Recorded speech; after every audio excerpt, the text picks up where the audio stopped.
Dr. Sarah Chen approached the grand entrance of the Sterling Heights Golf Club, adjusting her simple charcoal dress and checking that her minimal makeup looked presentable for her in-laws' 30th wedding anniversary celebration. What Richard and Patricia Caldwell didn't know was that they were about to humiliate the wrong woman. Sarah walked through the main entrance of the Sterling Heights Golf Club, her modest black heels clicking softly on the polished marble floor. At 35, she carried herself with a quiet confidence that most people mistook for shyness. Her dark hair was pulled back in a simple bun, and she wore no jewelry except for her plain wedding band and a small silver pin on her lapel that most would assume was just costume jewelry. Before we jump back in, tell us where you're tuning in from. And if this story touches you, make sure you're subscribed, because tomorrow, I've saved something extra special for you. The Sterling Heights Golf Club loomed around her, its imposing stone facade and perfectly manicured fairways screaming old money and established privilege, a world she'd never quite fit into, according to her husband David's family. The concierge barely acknowledged her presence as she walked past the ornate reception desk, her simple charcoal dress a stark contrast to the designer gowns and tailored suits worn by the other guests. Sarah had specifically chosen to arrive separately from David, who was already inside helping his parents with last-minute preparations. She preferred to make her entrance quietly, avoiding the inevitable awkward small talk with relatives who still treated her like an outsider after 5 years of marriage. Sarah clutched the anniversary gift she'd carefully chosen, a vintage photo album she'd spent weeks putting together, filled with pictures from Richard and Patricia's early years that she'd tracked down from various family members. Despite their constant coldness toward her, she genuinely wanted to honor their milestone. David had begged her to attend, explaining how much it would mean to him to have his wife there for such an important family event. After 3 overseas postings that had kept her away from so many family gatherings, Sarah was determined to be present for this one. She thought about the conversation she'd had with David that morning. "Just ignore Mom's comments about your work," he'd said, straightening his tie. "You know how she is about anyone in government service. She thinks it's not a proper career for a woman." Sarah had simply nodded, accustomed to Patricia's thinly veiled disapproval of her federal career. What Patricia didn't understand, what none of them understood, was that Sarah's government service had been far from ordinary. Peaceful moment and normalcy. As Sarah walked through the golf club's ornate lobby, she took a moment to appreciate the classical music drifting from the banquet hall and the elegant floral arrangements that Patricia had no doubt spent months planning. The setting was undeniably beautiful, with crystal chandeliers casting warm light over polished hardwood floors. For just a moment, Sarah allowed herself to imagine being welcomed into this world, being treated as part of the family rather than an uncomfortable obligation. She could hear laughter and conversation flowing from the anniversary celebration, the sound of David's extended family enjoying themselves. Through the banquet hall's open doors, she glimpsed familiar faces. David's cousins, his Aunt Margaret, his college friends who'd all followed similar paths through Ivy League schools and corporate careers. They represented a life of stability and tradition that Sarah had never known, having grown up in a working-class family where federal service was seen as both an honor and a necessity. Sarah's eyes automatically swept the room as she entered, a habit so ingrained she barely noticed it anymore. She cataloged the exits, noted the position of security personnel, and assessed the crowd density behaviors that would seem paranoid to most people but were second nature to someone with her background. The small silver pin on her lapel caught the light as she moved, its eagle and stars design appearing decorative to casual observers who wouldn't recognize the significance of what they were seeing.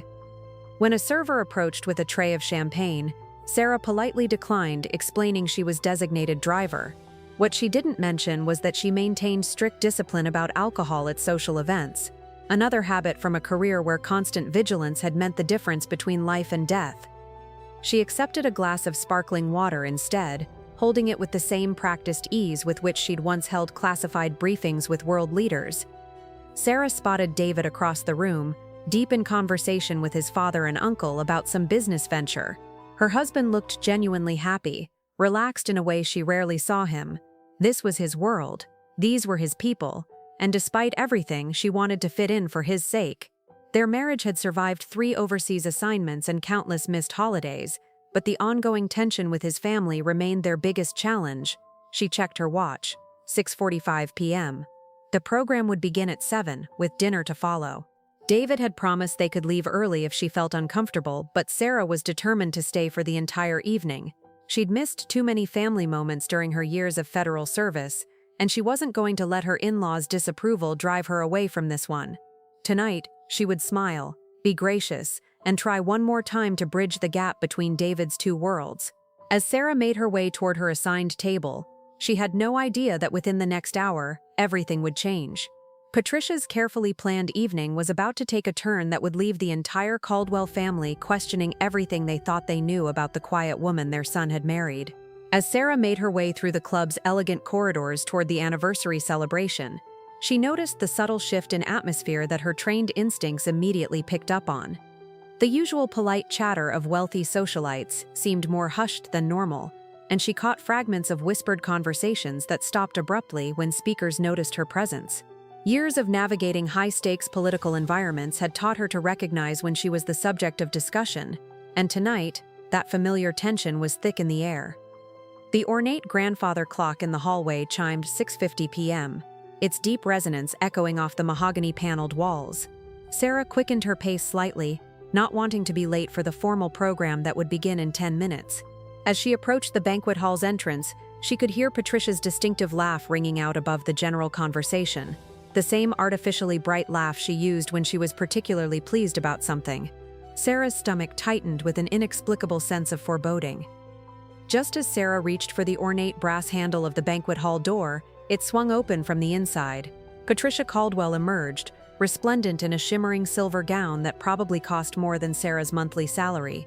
Behind her followed David's Aunt Margaret, a woman whose inherited wealth had given her an inflated sense of importance, and cousin Bradley, whose trust fund had never quite compensated for his lack of actual accomplishments. "Oh," Patricia said, her voice dripping with false surprise as she spotted Sarah. "You actually came." Her perfectly applied lipstick curved into what most people would mistake for a smile, but Sarah recognized it as the expression Patricia wore when she was about to deliver a calculated blow.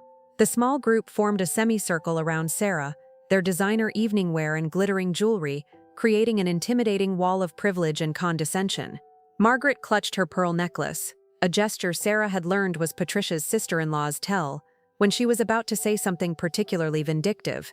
Bradley stood slightly behind the women, his weak chin raised in an attempt to appear authoritative, though his nervous fidgeting with his expensive watch betrayed his discomfort with confrontation.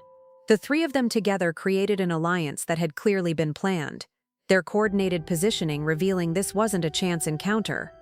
"I wasn't entirely sure you'd show up," Patricia continued, her voice carrying just loud enough for other guests in the hallway to overhear. "I know how uncomfortable these family gatherings can be for someone from your background."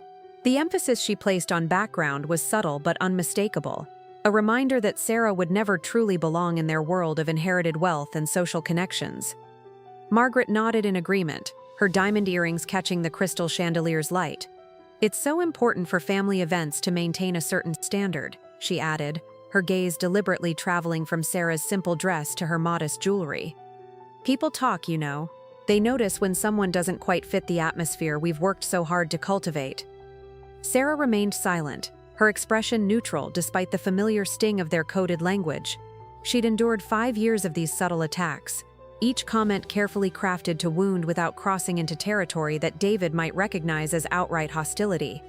They'd perfected the art of making her feel unwelcome while maintaining plausible deniability if confronted about their behavior. Bradley finally found his voice, emboldened by the women's lead. "You know, Sarah, we've been talking about how to make tonight extra special for Mom and Dad. Perhaps it would be better." He paused, glancing nervously at his mother and aunt for support. "Well, maybe this just isn't the right event for you. You understand." Patricia stepped closer, her expensive perfume creating an almost suffocating cloud around them. "What Bradley is trying to say, dear, is that tonight is about celebrating 30 years of marriage between two people who truly understand each other's world. The guest list was very carefully curated to include only those who share our values and social standing." The implication hung in the air like a sword. Sarah felt the familiar burn of humiliation rising in her chest, the same feeling she'd experienced countless times when Patricia had accidentally failed to include her in family photos or forgotten to invite her to women's luncheons. But this was different. This was a direct attempt to exclude her from her own husband's family celebration. "I think there's been a misunderstanding," Sarah said quietly, her voice steady despite the emotional turmoil building inside her. "David specifically asked me to be here tonight. This is important to him, and it's important to me." Preparing and narrating this story took us a lot of time, so if you are enjoying it, subscribe to our channel. It means a lot to us. Now back to the story. Margaret let out a small, condescending laugh. "Oh, sweetheart, I'm sure David thought he was being kind by including you, but sometimes we have to make difficult decisions for the good of the family. You understand how these things work in our circles, or perhaps you don't, given your limited experience with proper society." The words hit their mark with surgical precision. Sarah had spent years trying to bridge the gap between her working-class upbringing and David's privileged world, constantly feeling like she was playing a game whose rules had never been explained to her. These three people had just confirmed her worst fears about how they truly saw her as an outsider who would never be worthy of their acceptance. Patricia reached into her small evening purse and withdrew what appeared to be a hotel keycard. "We took the liberty of arranging alternative accommodations for you this evening. The Comfort Inn downtown has a lovely room waiting, paid through tomorrow morning. You can collect your things from David's room later. We'll make sure he understands this was your choice." The calculated cruelty of the gesture took Sarah's breath away. They hadn't just decided to exclude her. They'd planned this ambush with military precision, right down to booking her a hotel room. The message was clear: she didn't belong here, she never had, and they were finally done pretending otherwise. As Sarah stood there, surrounded by three people who had just delivered the most humiliating moment of her married life, she had no idea that their carefully orchestrated plan was about to backfire in ways they couldn't possibly imagine. The woman they were dismissing as beneath their notice was about to remind them that true power had nothing to do with trust funds or family names. Part 3. Escalation Phase 1. The crystal chandelier above cast dancing shadows across the mahogany-paneled hallway as Sarah stared at the hotel keycard in Patricia's perfectly manicured hand. The calculated cruelty of the gesture hung in the air like poison, and for a moment the only sound was the distant tinkling of champagne glasses from the banquet hall where David's family celebration continued without her. "You've got to be kidding me," Sarah said, her voice barely above a whisper. The professional composure she'd maintained through countless high-pressure situations was beginning to crack. "You actually booked me a hotel room to get me out of here." Margaret stepped forward, her pearl necklace glinting in the soft light. "Now don't be dramatic, dear. We're simply trying to avoid an uncomfortable situation for everyone involved. You know how these social events can be challenging for people who aren't accustomed to this level of society." Her tone was saccharine sweet, but her eyes held the cold calculation of someone who'd spent decades perfecting the art of social warfare. Bradley nodded eagerly, emboldened by his mother's support. "It's really for the best, Sarah. Some of the guests tonight are very important people. Senators, federal judges, business leaders. We can't risk any awkwardness that might reflect poorly on the family." He glanced nervously toward the banquet hall doors. "You understand, don't you?" Sarah felt something cold settle in her stomach. These people had no idea who they were talking to, no clue about the important people she'd worked with throughout her federal career. They saw her simple dress and modest jewelry and assumed she was some small-town nobody who'd gotten lucky with their precious son. The irony would have been amusing if it weren't so humiliating. "Where's David?" Sarah asked, her voice gaining strength. "Does he know about your little intervention?" Patricia's smile widened, revealing perfectly capped teeth that reminded Sarah of a shark. "David is busy giving a speech to our guests about family values and the importance of marrying within one's social circle.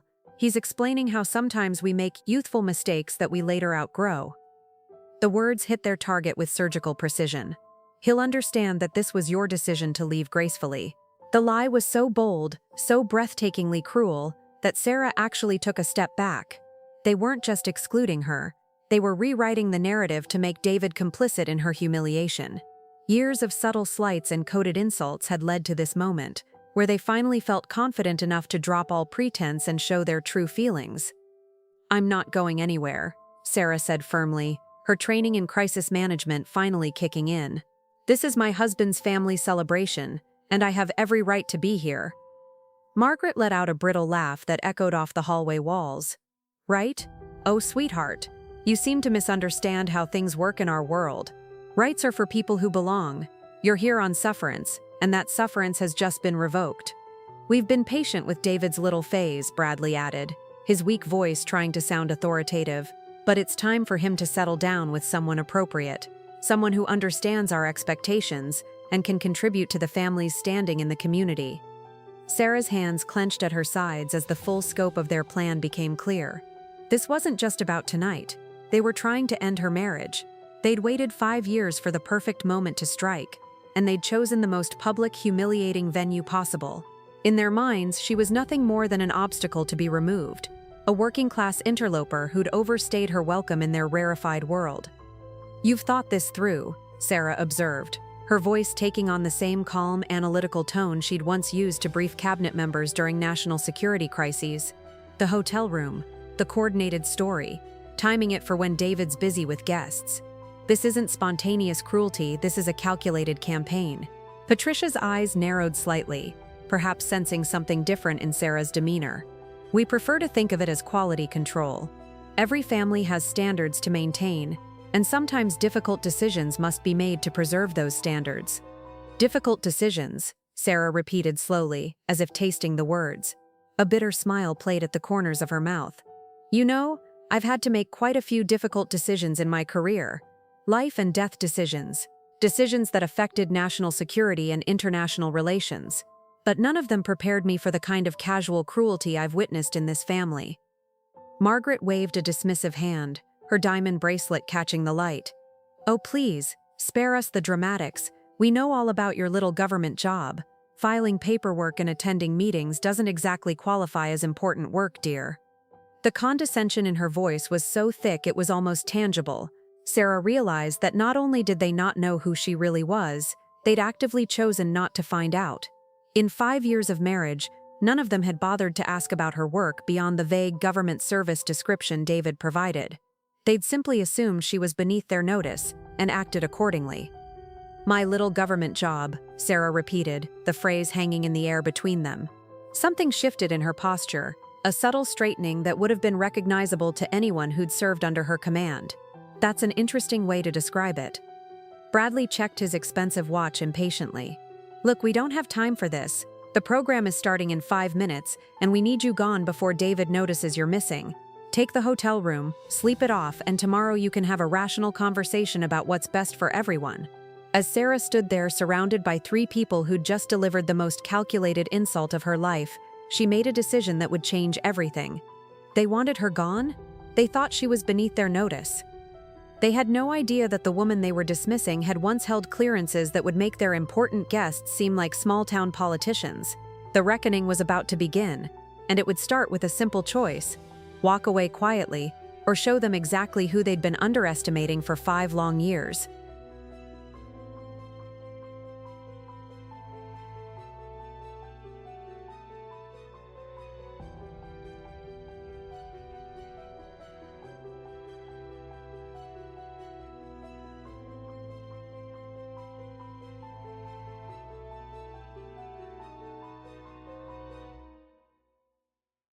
The tension in the mahogany-paneled hallway had reached a breaking point when the ornate brass doors to the banquet hall suddenly swung open. David emerged, his face flushed with excitement from whatever speech he'd been giving inside. His eyes immediately found Sarah, and his expression shifted from joy to confusion as he took in the scene before him. His wife surrounded by his mother, aunt, and cousin in what clearly wasn't a friendly family reunion. "Sarah, there you are," David called out, his voice carrying the slight breathlessness of someone who'd been searching. "I've been looking everywhere for you. The program's about to start, and I wanted you beside me when Dad gives his speech." He approached with a warm smile, completely oblivious to the toxic atmosphere his family had created. Patricia's perfectly composed mask slipped for just a moment before snapping back into place. "Oh, David, sweetheart, we were just having a lovely chat with Sarah about tonight's arrangements." Her voice carried that artificially bright tone that Sarah had learned to recognize as a warning sign. "Arrangements?" David's brow furrowed as he looked between his wife and his family members. "What kind of arrangements? Sarah, why do you look upset?" Margaret stepped forward smoothly, her years of social manipulation evident in how effortlessly she inserted herself into the conversation. "We were just discussing how overwhelming these large family gatherings can be for someone who's not used to, well, our particular social circle. We thought Sarah might be more comfortable. They booked me a hotel room, David, Sarah interrupted, her voice cutting through Margaret's diplomatic phrasing like a knife. They want me to leave. Tonight. Before your father's speech. Before dinner. Before any of it. They've decided I don't belong here. The color drained from David's face as he processed his wife's words. What? That's ridiculous. Sarah, there must be some misunderstanding. He turned to his mother, his voice taking on a pleading quality. Mom, tell me this isn't what it sounds like. Patricia's expression hardened, the mask of genteel politeness finally falling away completely. David, darling, sometimes we have to face difficult truths. Your wife simply doesn't fit into our world.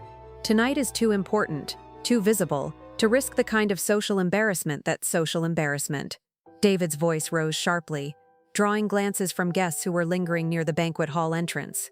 You're talking about my wife, the woman I love. How is that embarrassing? Bradley, emboldened by what he perceived as family solidarity, stepped forward with his characteristic lack of tact. Come on, David, be realistic. Look at her. Simple dress, no real jewelry, drives that basic car, and what does she do for work? Some vague government job that she can't even talk about. How do you introduce someone like that to Senator Williams or Judge Morrison? The words hung in the air like a toxic cloud.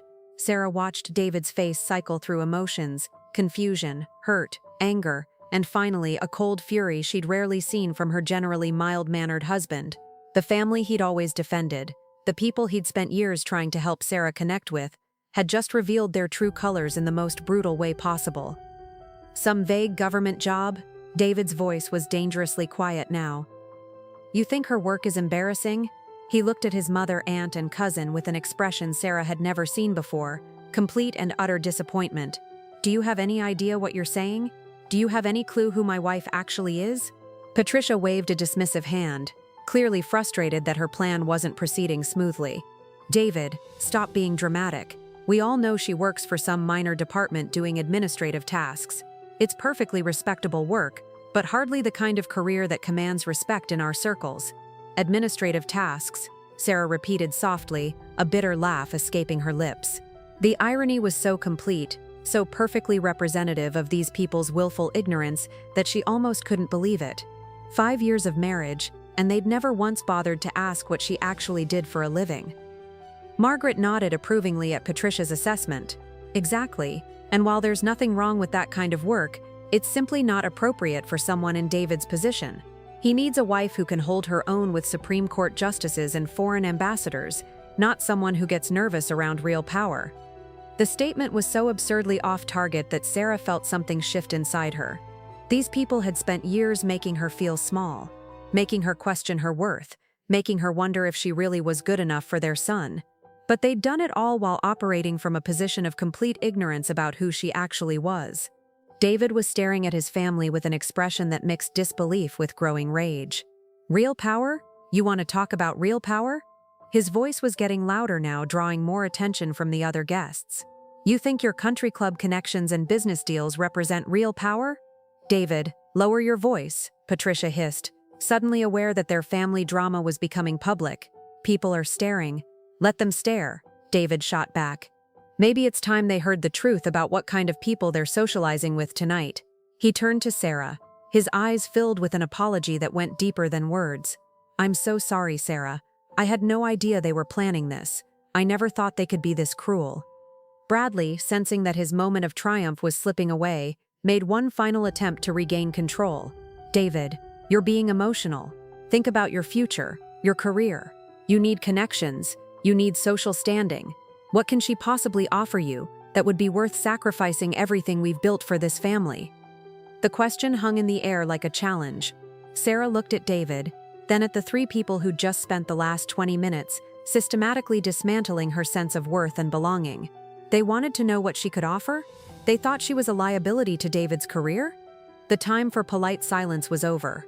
What they were about to discover would make their carefully planned social assassination look like amateur hour. Part 5, The Point of No Return. The mahogany-paneled hallway had become an arena, with growing clusters of well-dressed guests pretending to admire the oil paintings while obviously straining to overhear the escalating family drama. Senator Williams himself had emerged from the banquet hall, his silver eyebrows raised in curiosity at the commotion. Judge Morrison stood beside him, her sharp legal mind clearly processing the tense body language and raised voices. Patricia, suddenly aware of how public their confrontation had become, attempted to regain control through her most potent weapon, social shame.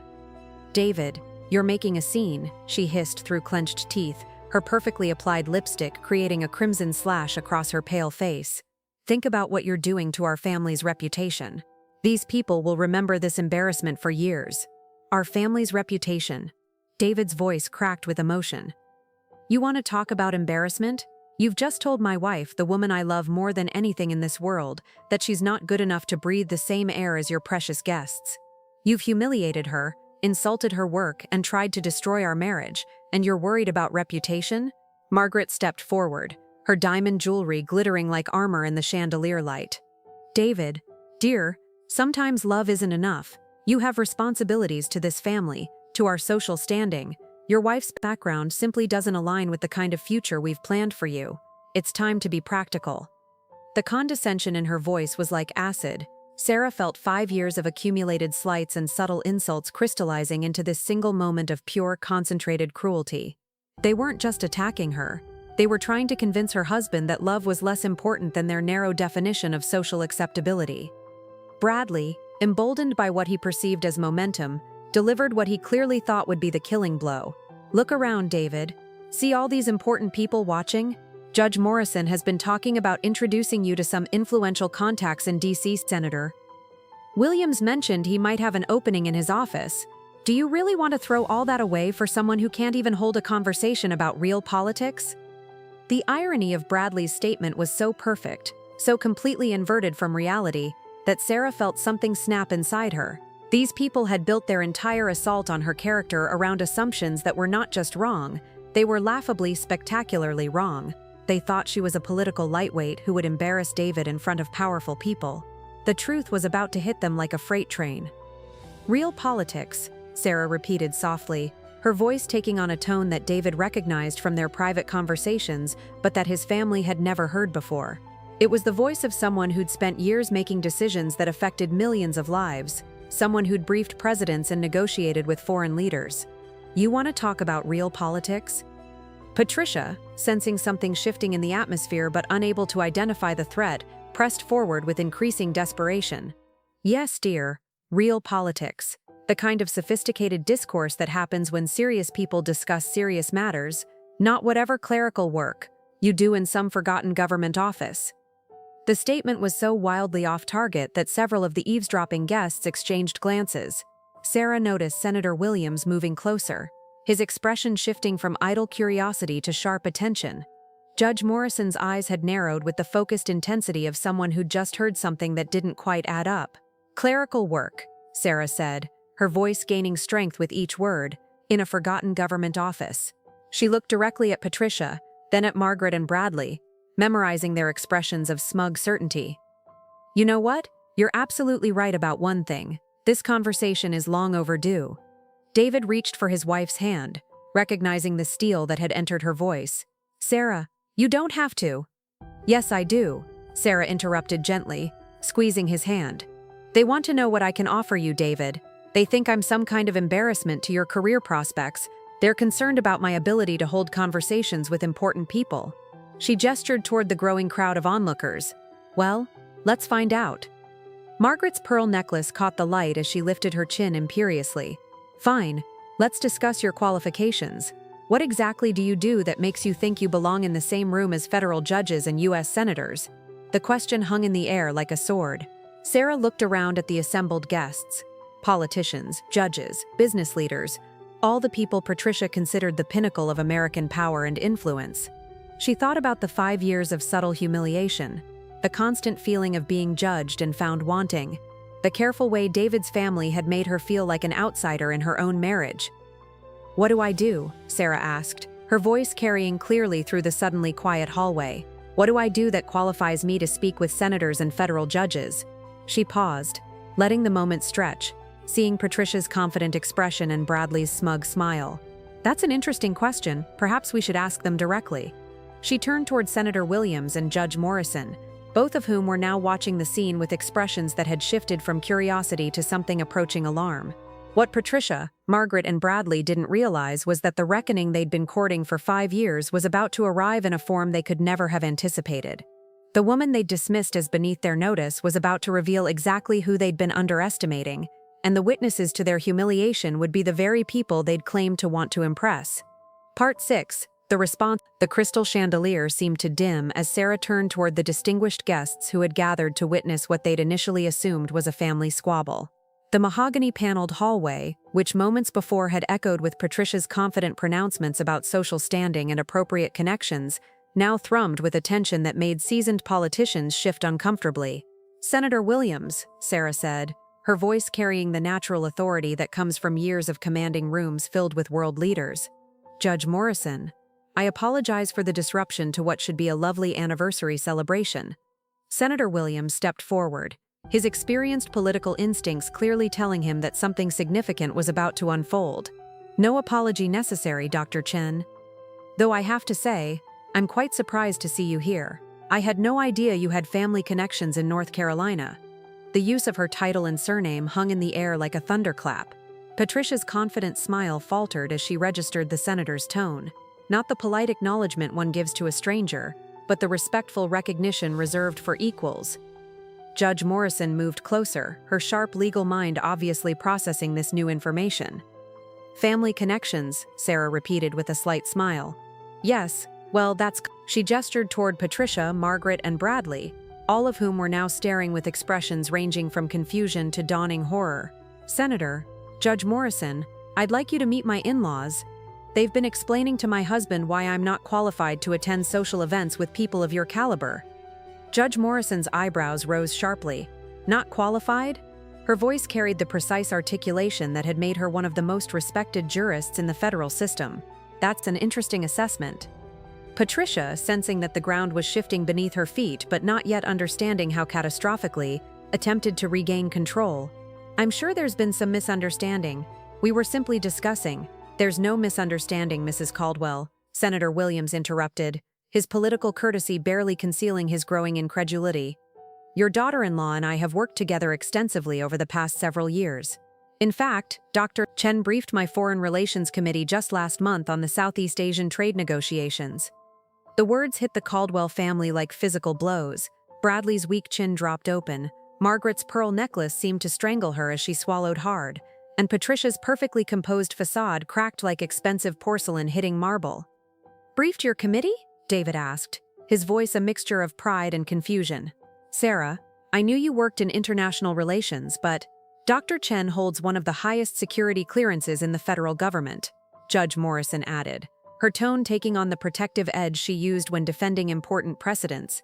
"Her expertise in international law and diplomatic negotiations has been instrumental in several major policy decisions over the past decade." Sarah watched her in-laws' faces cycle through emotions like a slot machine landing on bankruptcy.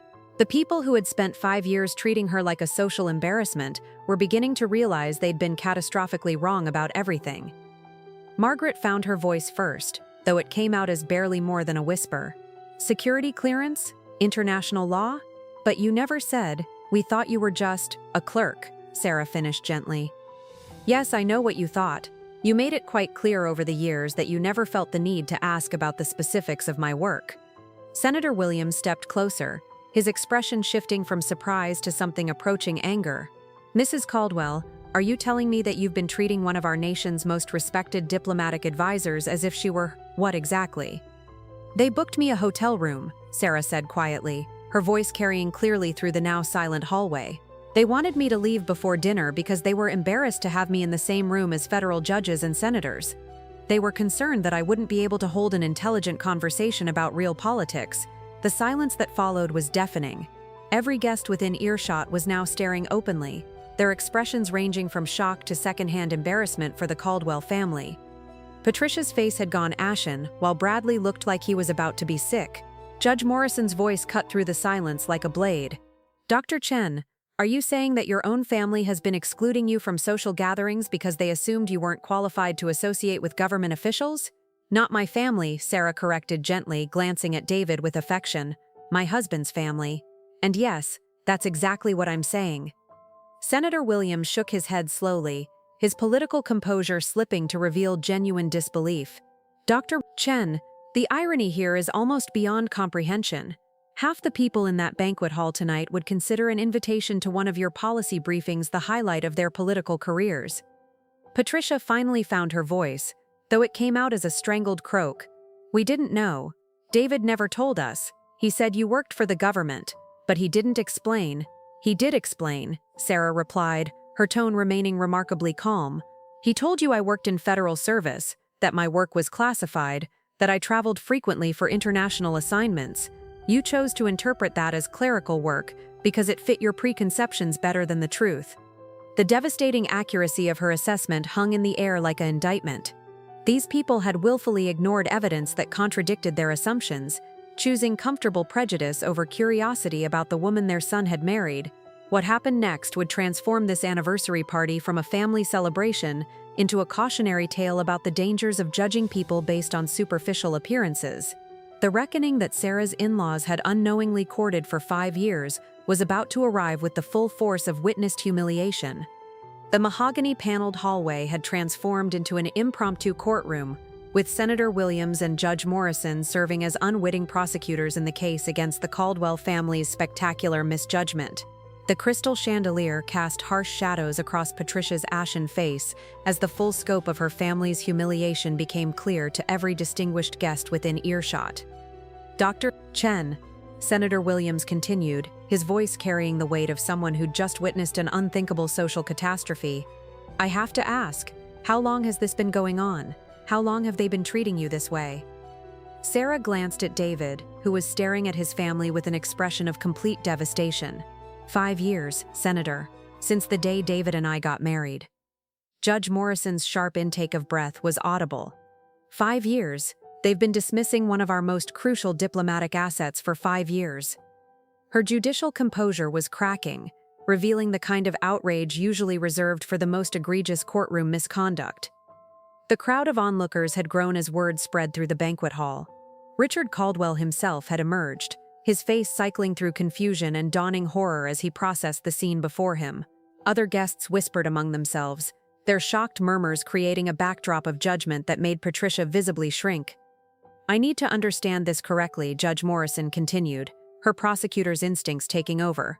Mrs. Caldwell, you've spent years treating the woman who helped negotiate the Pacific Trade Agreement, the agreement that saved your husband's manufacturing business, I might add, as if she were unworthy of your social circle. Patricia's mouth opened and closed silently, like a fish gasping for air. The judge's casual mention of the trade agreement hit like a physical blow. Her own family's financial success had been directly impacted by Sarah's work, and she'd never even known it. Bradley, still struggling to process the magnitude of their error, made one last desperate attempt to salvage the situation. But she never said anything. She never corrected us when you assumed I was beneath you. Sarah's voice remained calm, but there was steel underneath. Bradley, in my line of work, we don't typically announce our security clearances at dinner parties. I've been trained to deflect questions about my work, not broadcast classified information to satisfy social curiosity. Senator Williams nodded grimly. Dr. Chen's discretion about her role is exactly what we'd expect from someone at her level. The fact that she's maintained operational security even within her own family demonstrates the professionalism that makes her so valuable to our national interests. Margaret, her diamond jewelry now seeming gaudy rather than impressive, found her voice in a desperate whisper. We didn't know. How could we have known? You could have asked, David said quietly, his words cutting through the air like a blade. In 5 years, not one of you ever asked Sarah a single meaningful question about her work. You decided who she was based on her clothes and her car, and you never looked deeper. Judge Morrison turned to address the growing crowd of witnesses, her voice carrying the authority of the federal bench. Ladies and gentlemen, I think we've all learned something important tonight about the dangers of making assumptions based on appearances. Dr. Chen has advised 3 presidents, negotiated treaties that have shaped global commerce, and helped prevent international conflicts that could have cost thousands of lives. She is, quite literally, one of the most accomplished women in public service today. The judge's words fell like hammer blows on the Caldwell family's carefully constructed sense of superiority. Patricia's legs seemed to give out slightly, and she leaned against the mahogany paneling for support. The hotel keycard she'd brandished so confidently earlier had fallen from her nerveless fingers and lay on the marble floor like evidence of her miscalculation. Richard Caldwell finally found his voice, though it came out as a broken whisper. "Sarah, we had no idea. The way we've treated you, God help us, what have we done?" "You've shown everyone here exactly who you are," Sarah replied, her tone remaining remarkably composed. "You've demonstrated that your judgments about people are based on superficial markers rather than character or capability. You've revealed that your concept of family is conditional on social status rather than love." Senator Williams stepped forward, his political instincts recognizing an opportunity to deliver a lesson that would resonate far beyond this anniversary party. "Dr. Chen, would you be willing to share with these guests exactly what your little government job entails? I think it might be educational." Sarah looked around at the assembled crowd, politicians, judges, business leaders, and social climbers who'd all witnessed the Caldwell family's spectacular misjudgment. "Well, Senator, my current title is Deputy Director of International Strategic Policy. I hold a Level 5 security clearance, which means I brief the President on matters of national security. I've spent the last decade preventing wars, negotiating trade agreements, and managing diplomatic crises that most people never hear about because we solve them before they become public." The silence that followed was absolute. Every person in that hallway understood that they'd just witnessed something unprecedented. A family publicly humiliating someone who could legitimately be described as one of the most powerful women in America. Judge Morrison delivered the final blow with judicial precision. "Mrs. Caldwell, your daughter-in-law outranks most of the people in this room. She has more real power than your entire social circle combined, and you tried to exclude her from a dinner party because you thought she wasn't good enough." As the full weight of their catastrophic error settled over the Caldwell family, Sarah realized that this moment would define not just her relationship with David's family, but how their entire social circle would remember them. The people who'd spent years making her feel unwelcome had just revealed themselves to be exactly the kind of small-minded individuals that true power brokers learn to recognize and avoid. Part 8, The Final Reckoning. The mahogany-paneled hallway had become a theater of consequences, with the Caldwell family center stage in their own social destruction. Word had spread through the Sterling Heights Golf Club like wildfire, and what had begun as an elegant anniversary celebration had transformed into the most talked-about social catastrophe in the club's 100-year history. Patricia stood frozen against the paneling, her silver gown now seeming more like a costume than couture.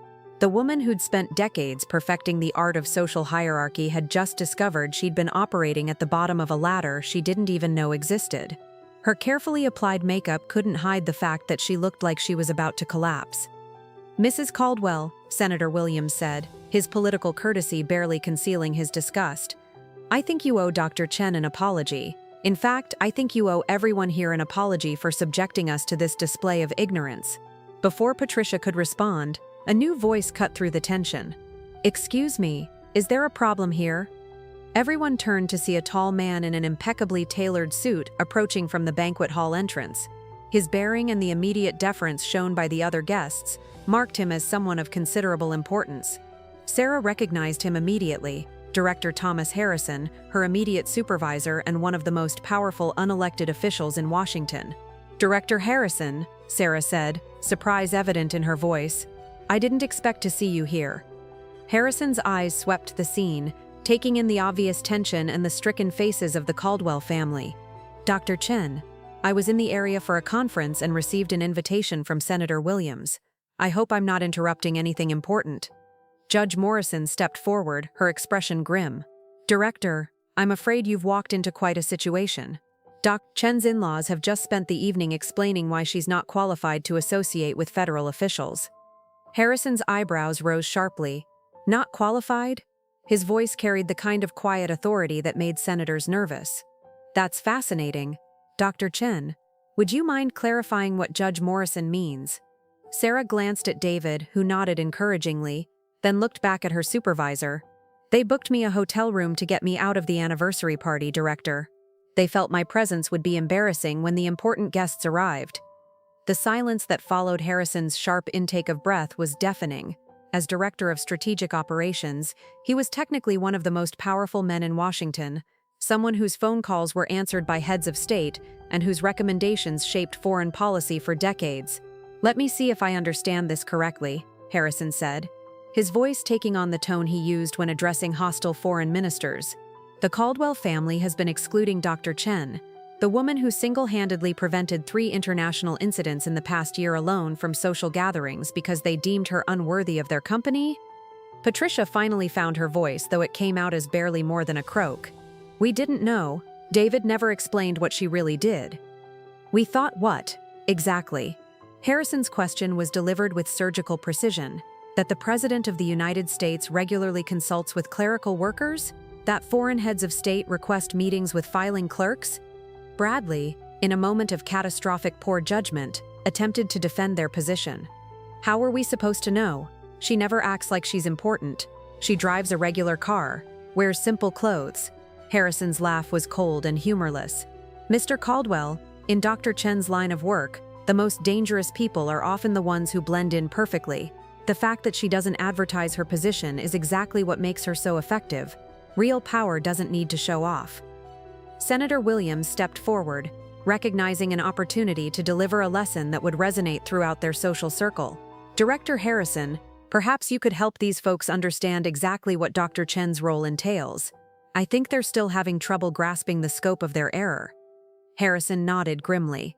"Dr. Chen reports directly to me, and I report directly to the President's National Security Council. She has the authority to commit U.S. resources, negotiate on behalf of the American government, and make decisions that affect millions of lives. Last month alone, she prevented a trade war that would have cost the American economy billions of dollars." The weight of Harrison's words settled over the assembled crowd like a physical force. Patricia's face had gone completely white, while Margaret clutched her pearls so tightly it seemed like the string might snap. Richard Caldwell looked like a man watching his world collapse in real time. "Furthermore," Harrison continued, his voice gaining momentum, "Dr. Chen has been recommended for the Presidential Medal of Freedom for her work in international crisis management. The ceremony is scheduled for next month." The Presidential Medal of Freedom, the highest civilian honor in the United States. David's hand found Sarah's, squeezing it with pride and amazement. He'd known his wife was important, but even he hadn't fully grasped the scope of her achievements. Judge Morrison stepped forward, her expression severe. "Mrs. Caldwell, your daughter-in-law is about to receive the same honor bestowed on people like Rosa Parks and John F. Kennedy, and you tried to exclude her from a dinner party because you thought she wasn't sophisticated enough." The devastating accuracy of the comparison hit like a physical blow. Patricia's legs finally gave out completely, and she slumped against the wall, her carefully constructed world crumbling around her. "Director," Sarah said quietly, "I think that's enough. They understand now." Harrison studied her for a moment, then nodded. "Dr. Chen, your discretion and professionalism continue to impress me. However, I think it's important that everyone here understands what they've witnessed tonight." He turned to address the entire crowd, his voice carrying clearly through the silent hallway. "Ladies and gentlemen, you've just seen a family publicly humiliate one of America's most distinguished public servants. I trust that this moment will serve as a reminder that true worth isn't measured by designer clothes or expensive cars, but by character, capability, and service to others." As Harrison's words echoed through the Sterling Heights Golf Club, the Caldwell family faced the complete destruction of their social standing and the recognition that they'd spent 5 years systematically underestimating one of the most powerful women in America. The anniversary party they'd planned so carefully had become their own social funeral, witnessed by everyone whose opinion they'd ever valued. Part 9. The Aftermath. 3 months later, the Sterling Heights Golf Club still hummed with whispered conversations about what had become known as the Caldwell incident. The mahogany-paneled hallway where Patricia had attempted to banish Sarah now featured a small plaque commemorating Dr. Sarah Chen's Presidential Medal of Freedom, an honor the club's board had insisted on after learning that one of America's most distinguished public servants had been humiliated within their walls. The anniversary party had continued that night, but not in the way Patricia had planned. After Director Harrison's devastating revelation, Senator Williams had spontaneously proposed a toast to Dr. Chen's remarkable service to our nation, transforming what should have been a celebration of the Caldwell marriage into an impromptu tribute to the woman they'd tried to exclude. The irony wasn't lost on anyone present. Patricia herself had spent the remainder of the evening locked in the ladies' lounge, her carefully planned social triumph having collapsed into the most spectacular public humiliation in recent memory. Margaret and Bradley had quietly disappeared before dinner was served, their mortification too complete for recovery. Richard, to his credit, had approached Sarah with tears in his eyes and delivered what witnesses described as one of the most heartfelt apologies ever witnessed at the club. The social consequences had been swift and merciless. Within a week, 3 country clubs had quietly suggested that the Caldwells might be more comfortable elsewhere. Patricia's charity board positions had evaporated as organizations distanced themselves from the family that had publicly insulted a presidential medal recipient. Margaret found herself uninvited from social gatherings she'd attended for decades, while Bradley discovered that his trust fund connections couldn't overcome the reputation for spectacular poor judgment. David had moved out of his parents' house the night after the party, telling anyone who would listen that he was ashamed to share a name with people who could treat his wife so cruelly. He'd spent weeks apologizing to Sarah, though she'd assured him that their marriage was stronger than his family's prejudices. In fact, the incident had revealed depths of his love and loyalty that even she hadn't fully appreciated. The ripple effects extended far beyond the Caldwell family. The story had spread through Washington's political circles like wildfire, becoming a cautionary tale about the dangers of assuming that power always announces itself. Several diplomatic training programs had begun using the Chen incident as a case study in why cultural humility and intellectual curiosity were essential traits for anyone working in international relations. Senator Williams had privately told colleagues that he'd never seen such a perfect example of Dunning-Kruger effect in action, people so incompetent that they couldn't recognize competence in others. Judge Morrison had written an opinion piece for the Washington Post about the invisible barriers faced by accomplished women who didn't fit traditional power stereotypes. The Sterling Heights Golf Club itself had undergone significant changes. The board had instituted diversity and inclusion training for all members, using the Caldwell incident as a stark reminder that their institution had nearly become complicit in one of the most embarrassing social failures in modern memory. The new club president had personally invited Sarah to become a member, an honor she'd politely declined while expressing appreciation for their efforts to learn from the incident. Patricia's psychological recovery had been much slower. The woman who'd spent decades believing herself to be at the pinnacle of society had discovered that she'd been operating in what amounted to a social kiddie pool while dismissing someone who swam in the ocean of real power. Therapy had helped, but the fundamental reconstruction of her worldview remained an ongoing process. The hotel keycard Patricia had so confidently brandished that night had become something of a local legend. The Comfort Inn had framed it and hung it in their lobby with a small placard reading, "Sometimes the most important people are the ones you least expect." The hotel's business had actually increased as word spread about their inadvertent role in the story. Margaret had eventually written Sarah a lengthy letter of apology, admitting that she'd allowed jealousy and insecurity to blind her to Sarah's obvious intelligence and character. The letter had been surprisingly insightful, acknowledging that their family's obsession with surface-level status markers had prevented them from recognizing genuine achievement and worth. Bradley's recovery had been the most dramatic. The incident had forced him to confront his own lack of accomplishment, leading him to enroll in graduate school and begin working for a nonprofit focused on international development. He'd told friends that being publicly humiliated by someone who'd actually earned their position had been the wake-up call he'd needed to stop coasting on inherited privilege. The most significant change, however, had been in David and Sarah's relationship. The public revelation of her true position had removed the last barrier to complete openness between them. David had always known his wife was remarkable, but understanding the full scope of her achievements had deepened his respect and admiration. Their marriage had emerged from the crisis stronger than ever. Sarah herself had handled the aftermath with characteristic grace. She'd refused interview requests, declined to comment publicly on the incident, and continued her work as if nothing had happened. Her colleagues noted that she seemed more relaxed, as if a weight she'd carried for years had finally been lifted. The incident had also prompted changes in how the government handled the families of high-level officials. New protocols were established to provide better support and education for spouses and relatives who might not fully understand the nature of classified work, helping prevent future situations where ignorance could lead to such spectacular misjudgments. As for the Sterling Heights Golf Club, they'd learned a lesson that would be passed down through generations. True power doesn't always wear designer gowns or drive luxury cars. Sometimes it arrives in a simple charcoal dress, carrying itself with quiet dignity, waiting patiently for the moment when character reveals itself more clearly than any social marker ever could. 1 year after the Sterling Heights Golf Club incident, Sarah Chen stood at the podium of the United Nations General Assembly, addressing world leaders about the importance of diplomatic humility and cross-cultural understanding. The irony wasn't lost on her that the woman Patricia Caldwell had deemed unfit for polite society was now delivering one of the most watched speeches in international diplomacy. The Presidential Medal of Freedom ceremony had taken place 6 months earlier, with David beaming proudly from the audience as the president draped the nation's highest civilian honor around his wife's neck. The citation had specifically mentioned her extraordinary ability to build bridges across cultural and political divides, a skill that had been forged in part by years of navigating the treacherous waters of her own extended family. Patricia Caldwell had watched the ceremony on television from her modest apartment in Asheville, North Carolina.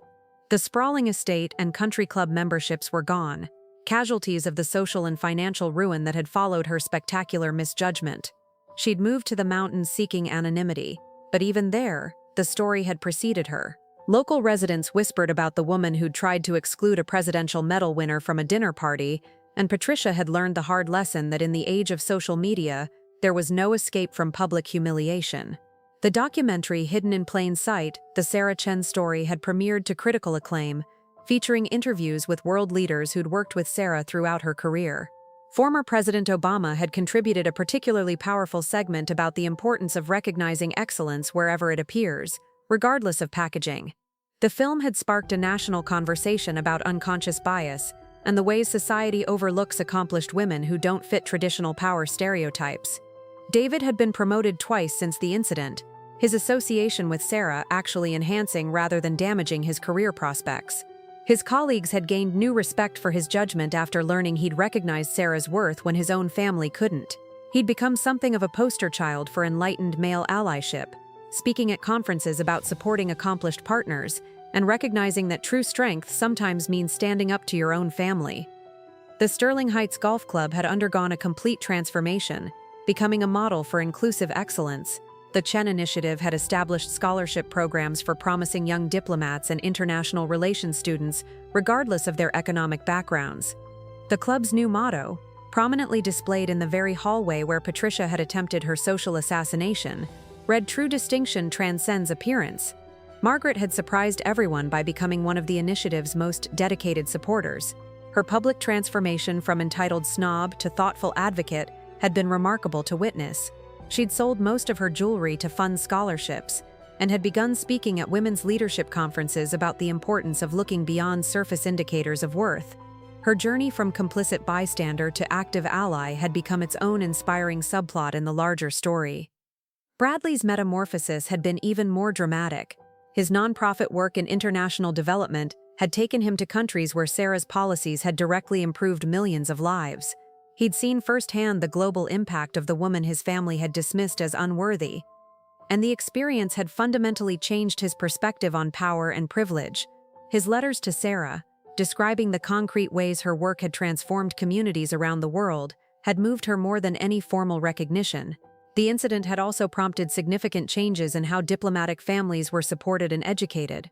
The Caldwell Protocol had become standard practice, comprehensive briefings for family members about the nature of classified work and the importance of operational security.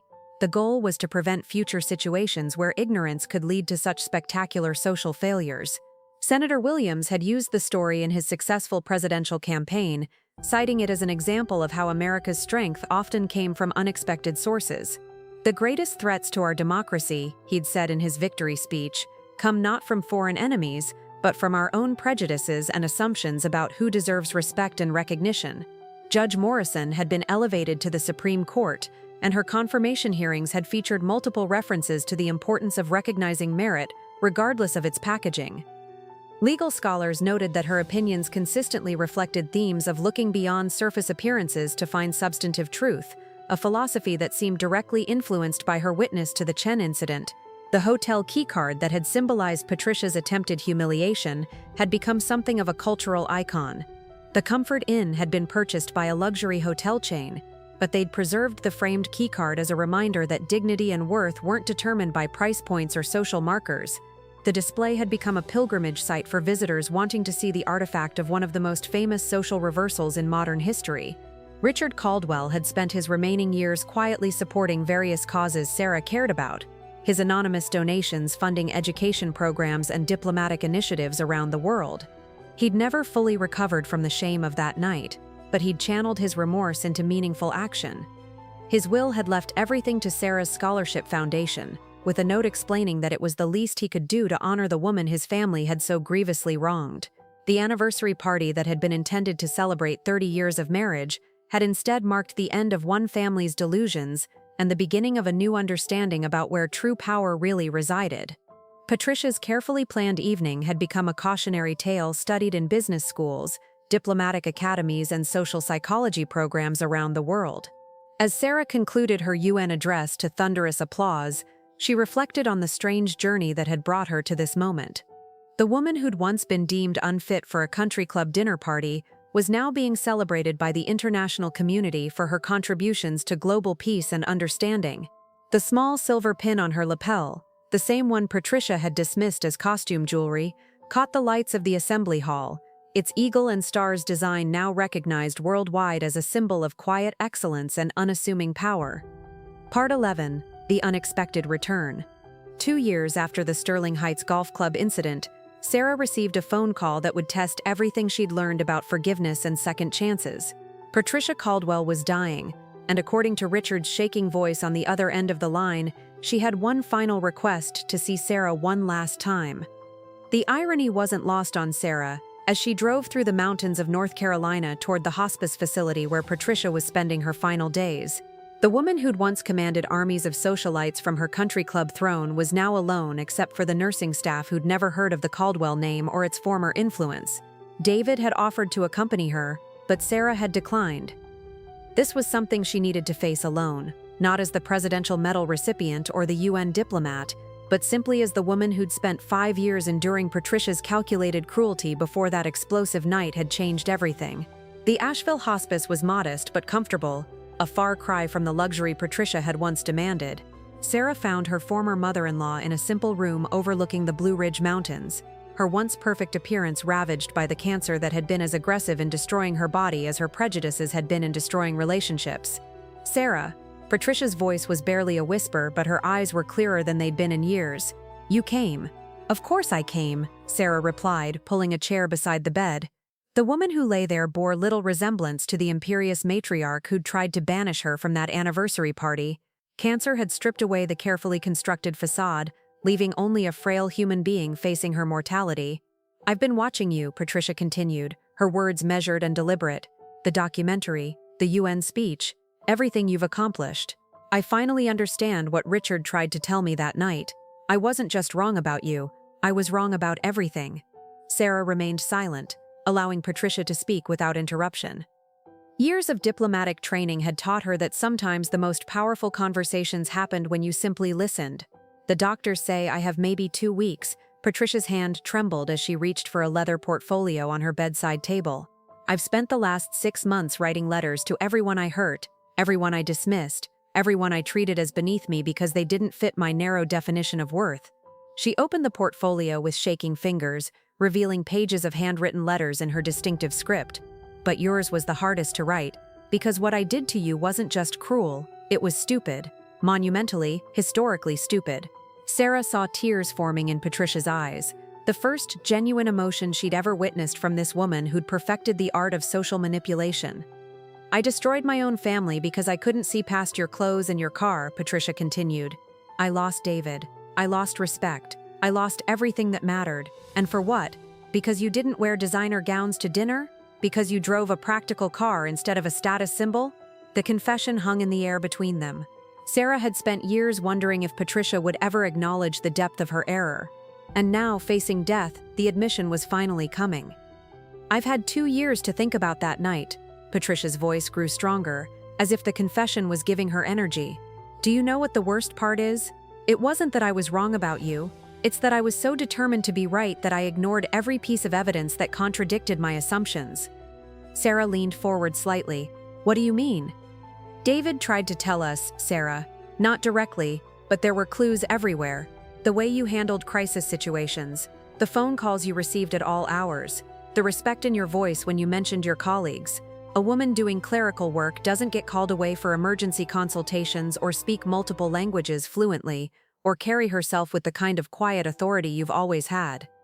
Patricia paused, gathering strength for what came next. But I didn't want to see it, because acknowledging your importance would have meant admitting that my way of measuring people was fundamentally flawed. It was easier to dismiss you than to question my entire worldview. The admission was devastating in its honesty. Sarah had suspected this level of willful blindness, but hearing Patricia articulate it so clearly was both validating and heartbreaking. The cancer gave me clarity, Patricia continued, her voice barely audible now. When you're dying, all the social games and status symbols become meaningless. What matters is character, contribution, the mark you leave on the world, and by those measures, you're everything I pretended to be but never was. Sarah felt something shift inside her. Not forgiveness exactly, but an understanding of the fear and insecurity that had driven Patricia's cruelty. The woman who'd seemed so confident in her superiority had actually been desperately insecure, using social hierarchy as armor against her own feelings of inadequacy. I'm not asking for forgiveness, Patricia said, seemingly reading Sarah's thoughts. What I did was unforgivable. I'm asking for something else entirely. I want you to promise me that you'll never let anyone make you feel small again. Not because of how you dress or where you come from or any other superficial measure of worth. The request was unexpected, and Sarah found herself genuinely moved by the transformation she was witnessing. Death had a way of revealing truth, and the truth was that Patricia's greatest victim might have been herself, trapped in a prison of prejudice and unable to recognize genuine worth when it sat at her own dinner table. What Patricia said next would challenge everything Sarah thought she knew about redemption, second chances, and the possibility of meaningful change even in life's final moments. Part 12, The Final Secret. Patricia's trembling hands reached deeper into the leather portfolio, withdrawing a sealed envelope marked with Sarah's name in elegant script. Before I tell you what's in here, she whispered, I need you to understand something about that night at the golf club. Something no one else knows. Sarah leaned closer, sensing that whatever Patricia was about to reveal would fundamentally change her understanding of that anniversary party disaster. I planned it, Patricia said, her voice barely audible. Not just the hotel room, the entire confrontation. I orchestrated every moment, from the timing to the witnesses. I wanted you gone from David's life permanently, and I thought public humiliation in front of our most important social contacts would give me the leverage I needed. The confession hit Sarah like a physical blow. She'd suspected the encounter had been planned, but hearing Patricia admit to such calculated cruelty was still shocking. I researched everyone who would be there that night, Patricia continued, tears now flowing freely down her gaunt cheeks. I knew Senator Williams would attend, knew Judge Morrison had confirmed. I thought having them witness your inadequacy would make David realize he'd married beneath himself. Sarah felt a cold anger building in her chest, but she forced herself to remain silent. This was Patricia's deathbed confession, and she needed to hear all of it. Patricia's voice broke, I even contacted David's college girlfriend, Rebecca Morrison, yes, the judge's daughter. I told her David was having marital problems and suggested she attend the party. I thought if I could humiliate you publicly and remind David of what he'd given up. The revelation was breathtaking in its manipulation.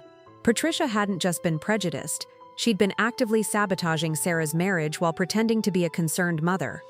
But here's what I didn't know, Patricia said, her eyes meeting Sarah's directly for the first time. Rebecca Morrison knew exactly who you were. She'd followed your career, admired your work.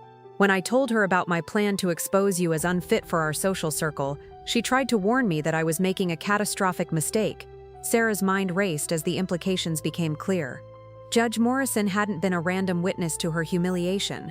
She'd been there partly because Patricia had manipulated the guest list, expecting her daughter to be an ally in destroying Sarah's marriage. Rebecca told her mother everything, Patricia continued. Judge Morrison came to that party specifically to see what kind of family would plot against a woman of your caliber. She was conducting her own investigation into our character, and we failed spectacularly. The irony was almost too perfect to believe. Patricia's own manipulation had brought the very witnesses who would most thoroughly destroy her plan. There's more, Patricia said, opening the sealed envelope with shaking fingers. After that night, after my world collapsed, I hired a private investigator to research your background. I told myself I was looking for ammunition, some way to salvage my reputation by proving you weren't what you seemed. She pulled out a thick folder of documents and photographs. What I found instead was the most humbling education of my life. Sarah, I had no idea. I had absolutely no idea who I was really dealing with. Sarah glanced at the folder, seeing official government photographs, newspaper clippings, and what appeared to be classified documents with heavy redaction marks. "You've prevented wars," Patricia whispered, her voice filled with awe. "Actual wars. The investigator found 3 separate incidents where your diplomatic intervention stopped conflicts that could have killed hundreds of thousands of people. The Korean Peninsula crisis in 2018, the Eastern European border dispute, the African trade embargo that almost triggered a humanitarian disaster. You were the primary negotiator in all of them." Sarah remained silent, unable to comment on classified operations even to a dying woman, but Patricia's research had clearly been thorough. "And the trade agreements," Patricia continued, pulling out economic reports. "The Pacific trade deal that saved Richard's manufacturing business?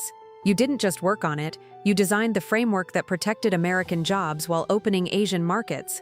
My husband's livelihood, our family's financial security, existed because of your work." The documents revealed the hidden truth that even Sarah hadn't fully realized.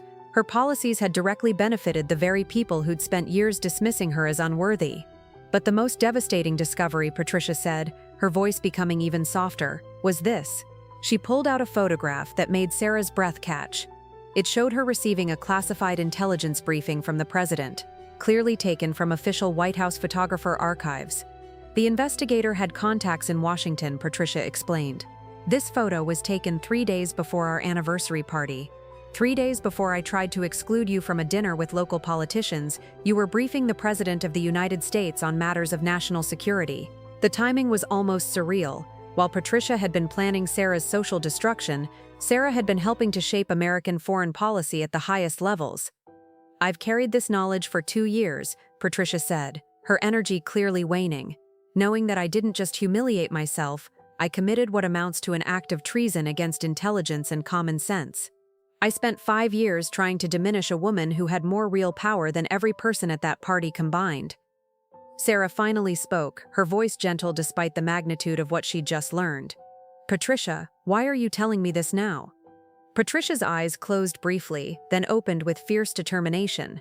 "Because I need you to understand that what happened that night wasn't random prejudice or family dysfunction. It was a calculated attack by someone who should have known better. Someone who had the resources to discover the truth but chose willful ignorance instead." She paused, gathering strength for what would clearly be her final revelation. "And because there's one more thing you need to know, something that will explain why that night at the golf club was always destined to be my downfall, even if I'd succeeded in my original plan." The envelope still contained one more document, and as Patricia reached for it with trembling fingers, Sarah realized that everything she thought she knew about that anniversary party was about to change once again. Part 13, The Ultimate Truth. Patricia's fingers trembled as she withdrew the final document from the envelope, a single sheet of official letterhead that made Sarah's blood run cold. It was from the President's Emergency Response Committee, dated just 1 week before the anniversary party, and marked with the highest classification levels.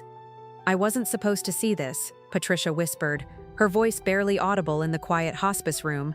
"The investigator went too far, used contacts he shouldn't have used. He was arrested 6 months after he gave me this document, but by then the damage was done. I knew the truth I'd spent 5 years refusing to see." Sarah recognized the document immediately, though she couldn't understand how it had found its way into Patricia's hands. It was a presidential commendation for her role in preventing what the document cryptically referred to as the Brussels Crisis, a terrorist plot that would have killed thousands if not for her intelligence work.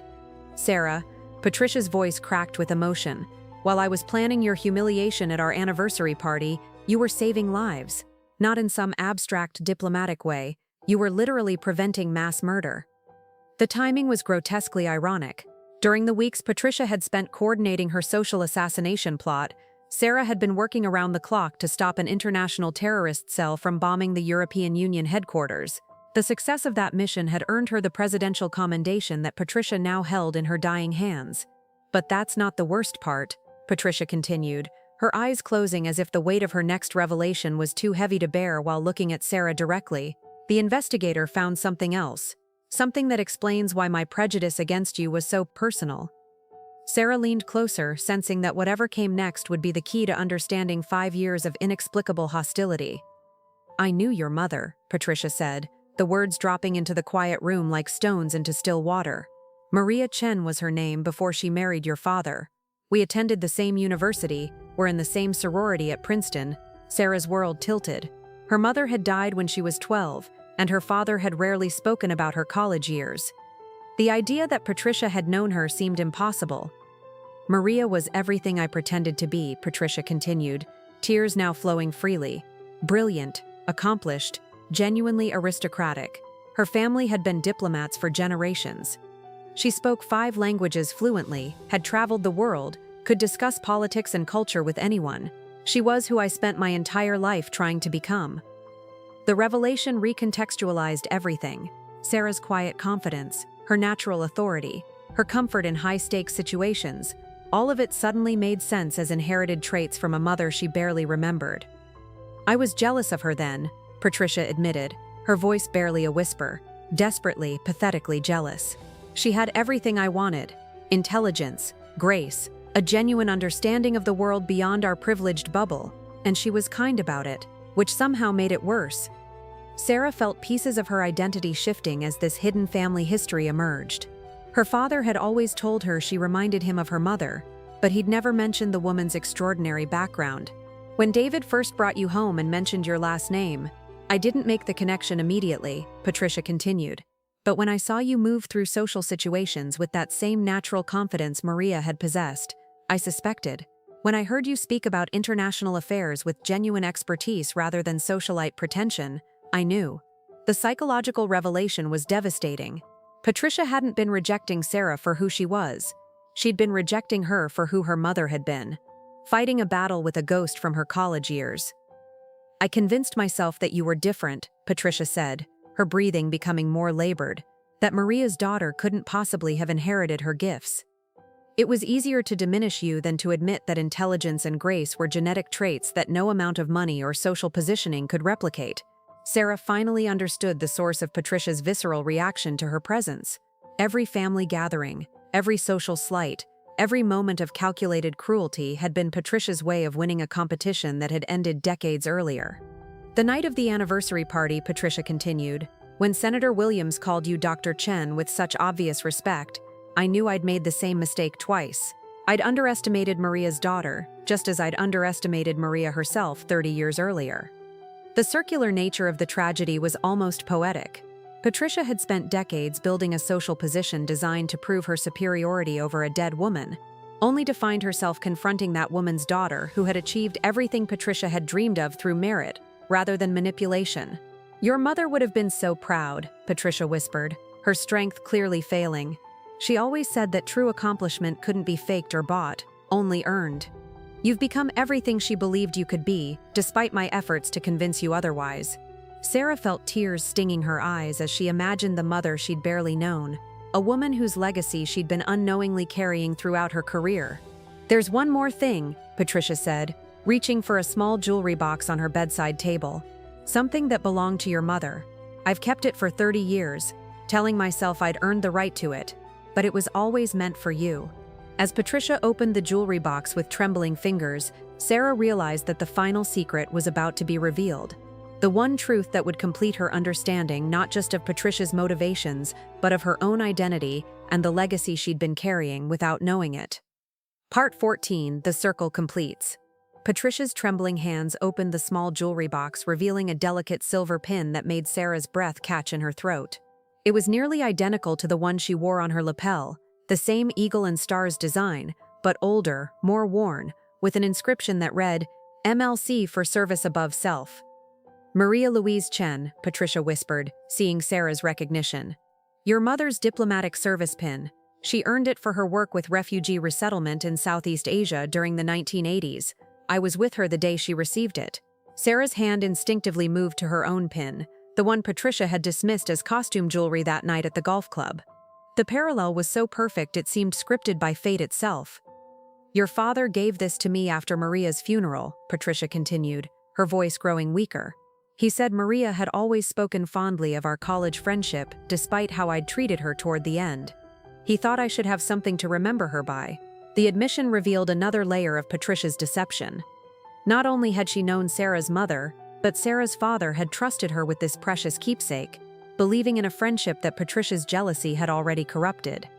I told myself I'd earned it, Patricia said, shame evident in every word, that my years of building social connections and maintaining diplomatic contacts made me worthy of Maria's legacy. But every time I looked at it, I was reminded of everything I wasn't, everything she had been, and I could never become. Sarah gently took the pin from the box, feeling the weight of history in the small piece of silver. Her mother's pin, worn during diplomatic missions Sarah had never known about, carried by a woman whose legacy Sarah had been unconsciously following her entire career. The night of the anniversary party, Patricia continued, when you stood there with such dignity while I tried to destroy you, you looked exactly like your mother did the last time I saw her. It was 1987, at a diplomatic reception in Washington.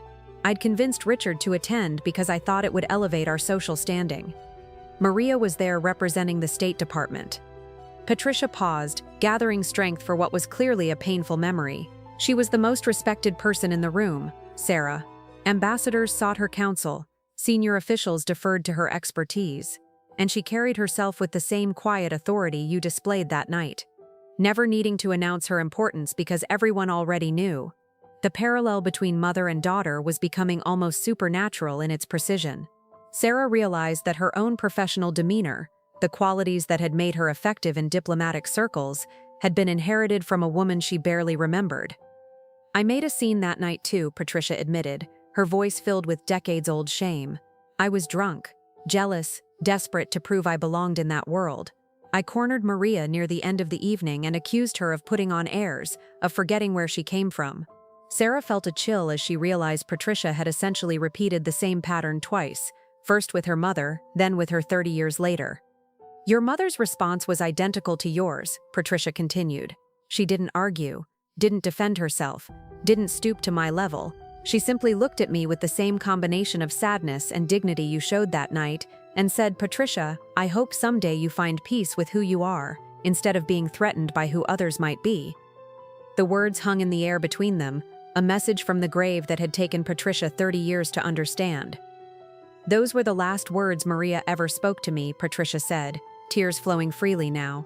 She died 2 years later, and I spent the next 3 decades telling myself she'd been wrong, that I had found peace, that I'd built something meaningful with my life. Sarah understood now why that night at the golf club had felt so familiar, so inevitable. She'd been unconsciously channeling her mother's dignity in the face of the same woman's cruelty, completing a circle that had been drawn decades earlier. When you married David, I saw it as my chance for redemption, Patricia admitted.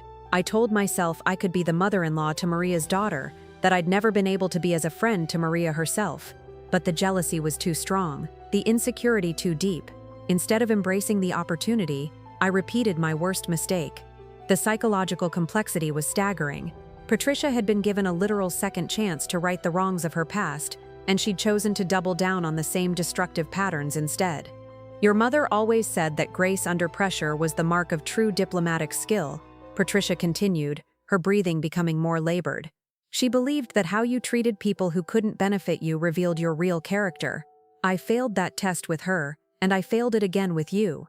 Sarah looked down at her mother's pin, feeling the weight of a legacy she'd never fully understood.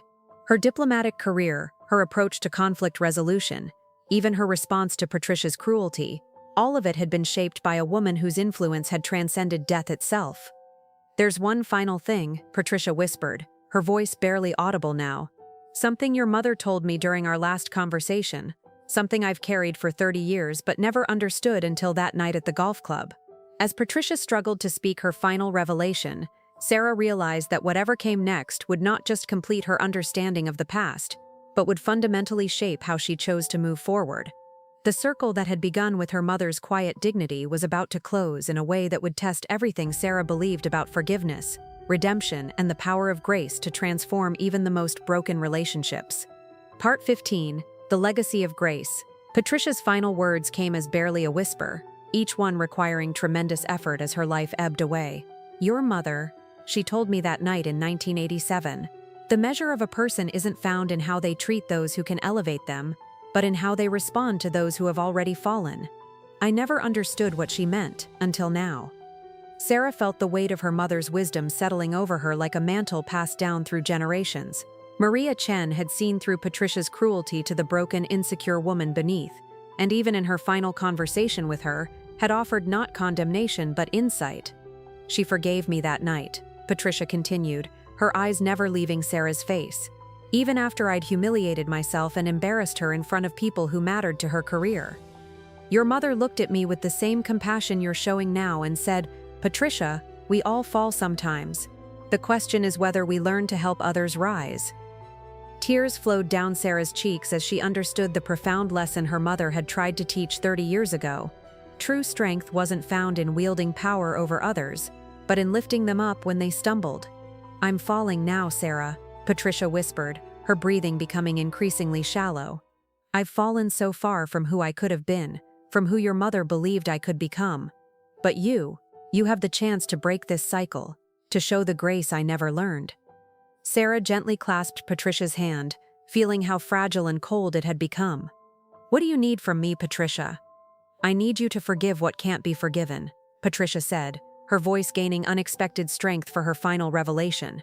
Not for my sake, I don't deserve it, and we both know it, but for yours, for David's, for the example you'll set for others who are watching how power really behaves when it thinks no one is looking. The request was staggering in its implications. Patricia was asking Sarah to demonstrate the very grace that her mother had shown, to prove that true strength could transform even the most broken relationships. Your mother was right about me, Patricia continued.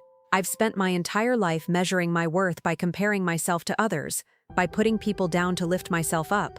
But you've built your life by lifting others. The trade agreements that saved jobs, the conflicts you've prevented, the way you've carried yourself through all of this, you're everything I spent my life pretending to be. Sarah realized that this moment would define not just how Patricia's story ended, but how her own story would continue. The woman who'd tried to destroy her was offering her the ultimate test of character, the opportunity to show mercy to someone who'd shown none.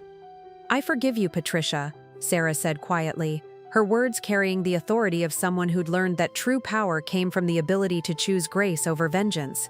Not because what you did was acceptable, but because carrying hatred diminishes the person holding it more than the person it's aimed at. Patricia's eyes closed with what appeared to be profound relief. Your mother would be so proud, she whispered. You've become everything she dreamed you could be, not despite the obstacles people like me put in your way, but because of how you chose to overcome them. The hospice room fell silent except for the quiet monitoring equipment and Patricia's increasingly labored breathing.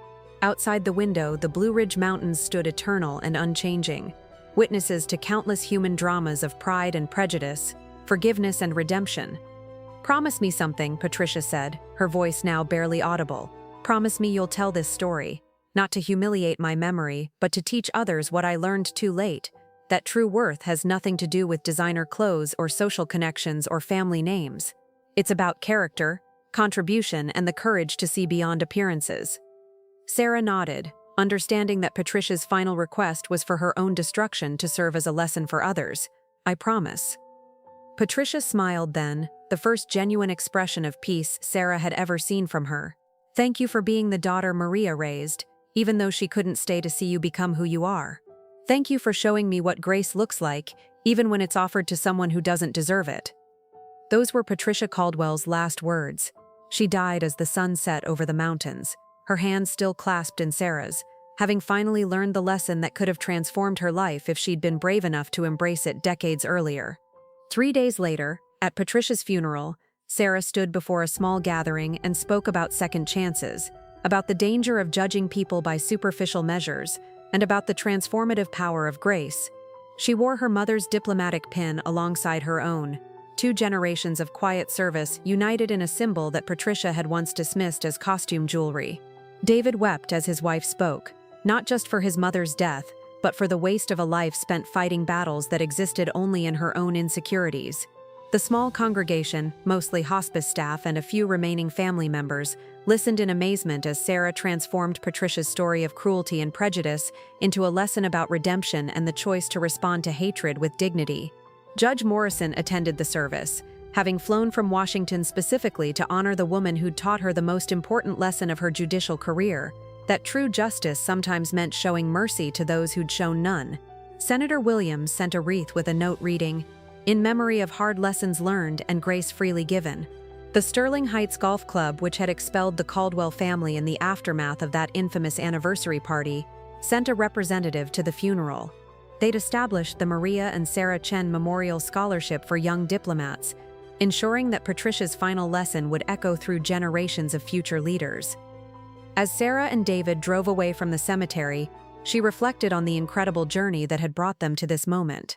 A woman who'd spent 5 years trying to diminish her worth had ultimately revealed the depths of her own character.